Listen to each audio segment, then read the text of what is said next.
to the Godot BootCamp lesson on email authentication. We'll start this lesson once again in the brainCloud API reference and take a look at the authenticate email password request. This request is very similar to the authenticate universal request, but instead of a user ID, we pass in an email address. Open Visual Studio Code and navigate to the network.cs file. Scroll down and below the authenticate universal method, implement a public method called authenticate email password.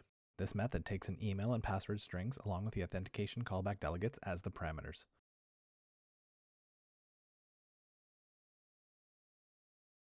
In the body of the method, declare success callback lambda. In the body of the lambda, invoke the handle authentication success method, passing in the response data and the authentication request completed delegate as the arguments. Declare failure callback lambda. In the body of the lambda, invoke the handle authentication error method, passing in the reason code, the JSON error, and the authentication request failed delegate as the arguments. Make the authenticate email password brainCloud request, passing in the email, password, true to force create an account in the event that one does not exist. Also pass in the success and failure callback lambdas. Save the file and navigate to the email login dialog.cs file. Just like the universal login dialog, we need to declare a pair of private network authentication request delegates. These are being declared here so that when we show the email login dialog from the game, we pass the callbacks into this dialog and then pass them on to the network class when the request is made. Implement a public method called set. This method takes in the network authentication request delegates as parameters and then sets the member variables in the body.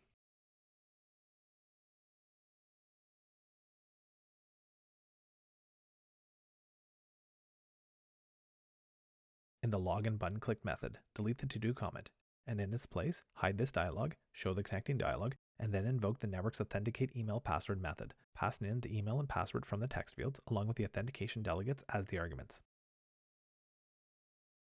Save the file and then navigate to the dialogmanager.cs file. We need to modify the show email login dialog's parameter list to take in the network's authentication delegates.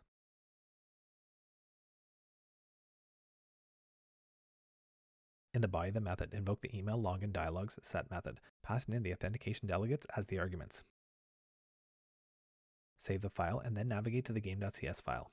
Scroll down and find the handle authentication method. Replace the statement that invokes the dialog manager's show universal login dialog with the show email login dialog method. Save the file and then compile the code. If the code compiled successfully, open the Godot editor.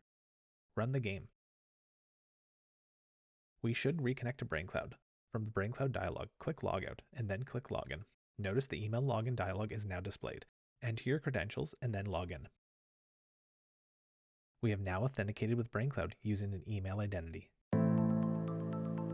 Updating the player's username is the next lesson in the Godot BootCamp.